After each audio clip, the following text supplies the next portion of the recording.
Oke, kembali lagi dengan Halotekin di sini. Sekarang kan kita masuk ke dalam kategori preprocessing. Langkah awal yang akan kita lakukan yaitu adalah mengetahui fitur-fitur mana yang merupakan variabel kategorik. Di sini kita seperti biasa langsung akan melakukan dot head saja. Dan teman-teman lihat di sini ada education dan marital status, di mana bentuknya mereka itu masih dalam bentuk string. Dan ini merupakan variabel kategorik. Dan juga ada satu lagi yang merupakan variabel kategorik atau fitur kategorik yaitu country. Jadi di sini masih ada tiga fitur kategorik yang perlu kita ubah, yang perlu kita proses menjadi angka agar nanti mesin learning model kita itu dapat memprosesnya. Di sini kita buat saja, kita samakan namanya karena di sini numeric fit, maka di sini nanti kita akan namakan kategorik fit.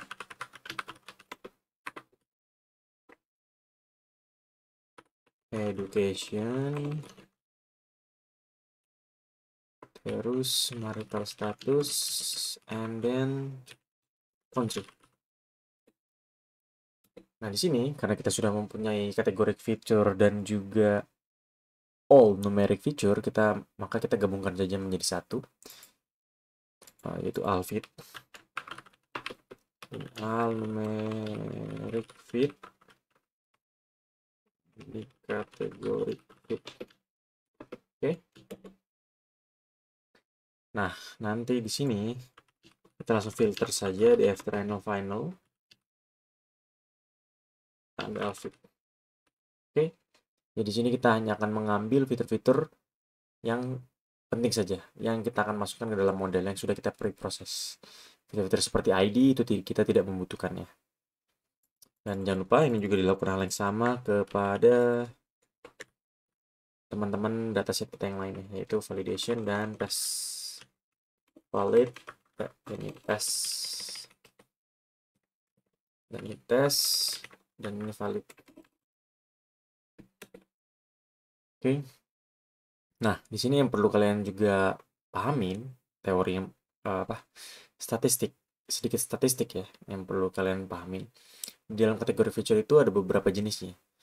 Nah, di sini jika teman-teman tahu kategori feature kita kan ada tiga nih, ya kan? Ada education, marital status, and then country. Nah, untuk marital status dan country itu masuknya ke dalam nominal feature. Nominal, ini nominal. Yang mana nominal itu artinya pelabelan, itu hanya labeling saja. Apakah si customer ini udah nikah, single, atau ini married, udah nikah, atau single belum nikah. Atau mungkin country, oh ini country kependekannya apa?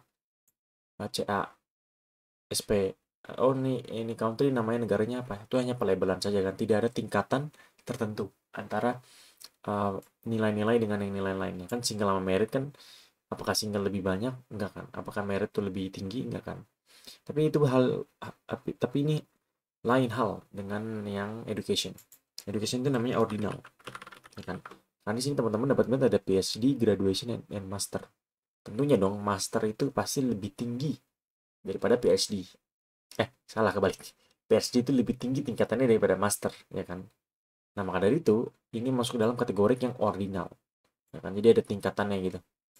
Jadi kalau teman-teman ingin lihat lebih dalam lagi, education.unit.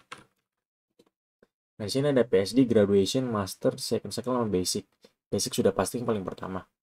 Tapi kan gue agak bingung sih ini second cycle ini apa. Cuman kita anggap aja ini yang ketiga. Yang kedua itu graduation, yang ketiga itu second cycle, yang keempat itu master, yang kelima itu PhD. Jadi tingkatannya seperti itu. Nah, maka dari itu, kita akan mengubah nilai-nilai ini menjadi tadi satu basic, dua graduation, tiga second cycle, empat master, sama PhD kelima, ya kan? Kita akan memprosesnya seperti itu. Untuk tahu seperti itu, untuk memproses seperti itu, kita perlu membuat dictionary. Yang pertama itu basic. Basic itu satu, graduation itu dua, second cycle itu tiga, master itu empat, ya, PhD terakhir itu lima. Dari sini kita akan memapping dengan menggunakan function map yang ada di Pandas. Itu yang mempermudahkan kita sih. Ini final education s, ini kita copy lagi, kemudian function map, dan ini akan kita mapping. Ini sederhana. Di fungsi map ini akan mengubah PSD menjadi 5, master menjadi 4, dan seterusnya. Dan jangan lupa teman-teman untuk melakukan hal yang sama kepada dataset validation.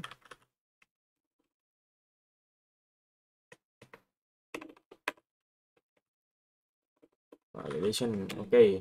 Dan kita cek sekarang, dan voila, 5 itu PSD, betul. Graduation itu kedua, betul. Yang keempat itu master, betul. Oke. Tapi untuk mengubah martel status dan country menjadi number, kita tidak bisa menggunakan metode seperti ini. Karena ini adalah hanya untuk tingkatan, ya kan. Jadi kalau misalnya kita mengubah single menjadi 1, merit menjadi 2, artinya machine learning model kita itu akan mendeteksi bahwa merit itu lebih tinggi dibandingkan single. Tapi pada kenyataannya ini kan fiturnya nominal kan. Ya kan? Jadi nggak ada tingkatan seperti itu. Maka dari itu kita perlu teknik khusus, teknik baru. Gimana caranya nih mengubah si martel status dan country ini agar dapat terdeteksi di mesin learning model kita. Nah, itu adalah nama tekniknya adalah one hot encoding. Nah, di sini teman-teman lihat ada namanya kolom color. Ada red, yellow, green, yellow. Nah, ini nanti kolom-kolom ini jika dilakukan one hot encoding itu akan berubah menjadi seperti ini. Dia akan menciptakan 3 kolom baru. Karena cuma ada 3 unique values kan di sini kan, cuma ada red, yellow, sama green. Nah, di sini jadi akan tercipta 3 kolom baru namanya red, yellow, green. Di mana di baris pertama, karena yang baris pertama sini red, maka red ini jadi 1, yellow itu 0, green itu 0. Di baris kedua itu red, maka nanti di baris kedua juga red itu sama dengan 1, yellow itu 0, green itu 0. Sedangkan baris ketiga itu yellow. Jadi rednya 0, yellownya 1, greennya 0, dan seterusnya. Nah, dari ini nanti machine learning model kita tahu nih, oh bahwa si model ini untuk yang baris pertama itu adalah red, colornya red. Ya kan? Karena yellow sama greennya 0. Jadi mesin learning model tuh tahu. Sedangkan yang baris ketiga yellownya 1. Jadi dia tahu nih, oh si customer atau baris ketiga ini, row ketiga ini itu adalah yellow colornya.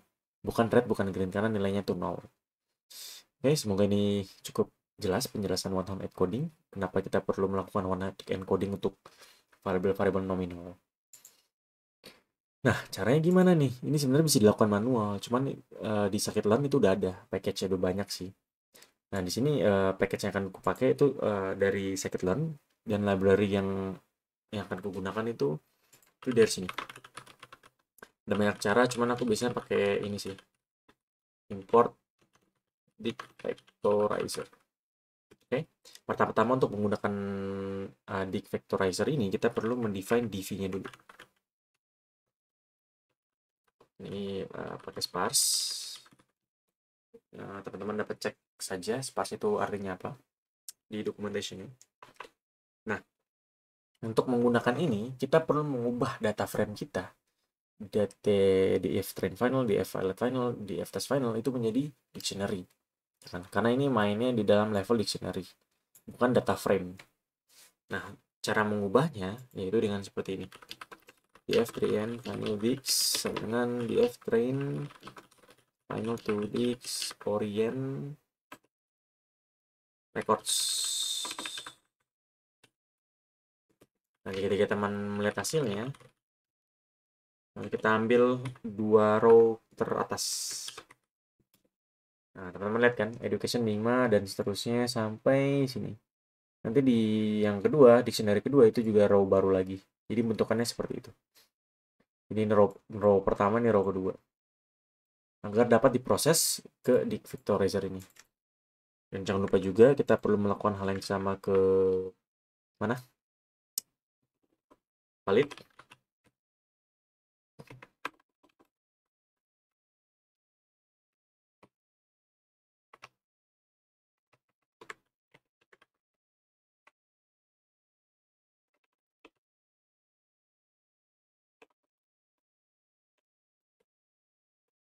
Oke, dan selanjutnya simple, kita tinggal melakukan transform. Di sini train final dix dv.fit transform. Ya, di sini teman-teman dapat ada dua kata fit sama transform. Jadi sebelum kita mentransformnya si df train final dix ini, kita harus ngefitting dulu nih.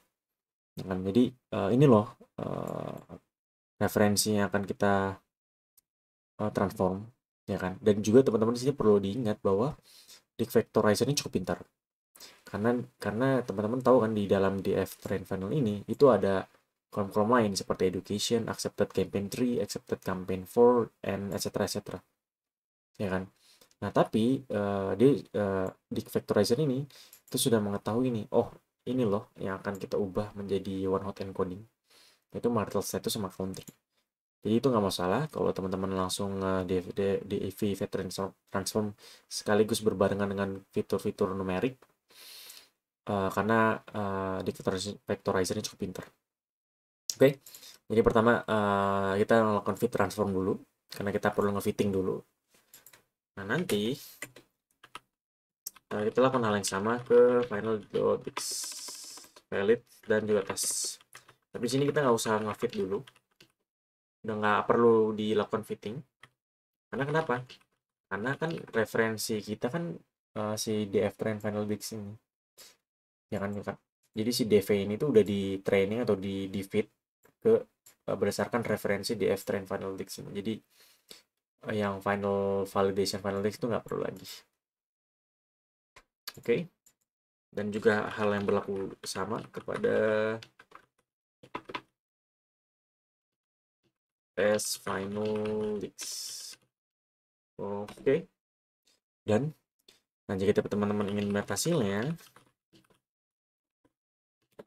poilah dalam bentuk vektor, ya kan. Jadi satu baris itu dalam bentuk satu vektor. Ini satu vektor, satu vektor, satu vektor, satu vektor. Dan yang valid juga pasti sama bentuknya. Oops. Oke. Nah, teman-teman pasti bingung nih. Gimana caranya kita ingin membalikan dari bentuk vektor ini menjadi data frame, ya kan? Karena kita ingin melihat nih hasilnya itu sebenarnya kayak gimana sih. Nah, caranya gampang. Kita tinggal buat df final pd.dataframe df.frame final list, and columns-nya itu adalah ini dv.get feature names.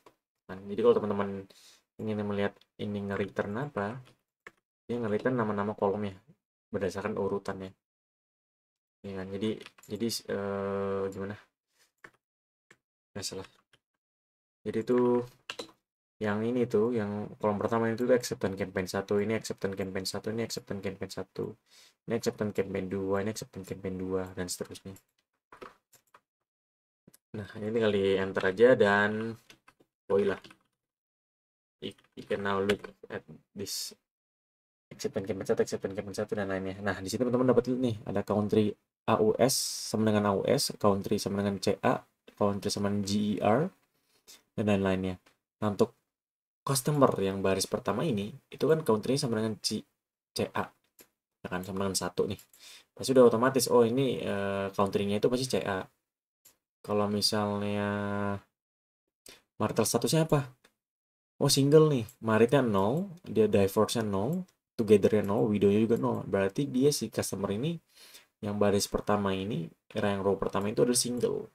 Machine learning akan mendeteksi seperti itu, akan memahami si baris pertama itu si customer itu single. Dan itu juga berlaku untuk nggak cuma 2 ya tadi, marital status sama country. Oke. Mungkin sampai sini aja sih. Kalau teman-teman ingin melakukan ini juga, pengecekan terhadap valid, ya tinggal diganti saja. Juga bisa.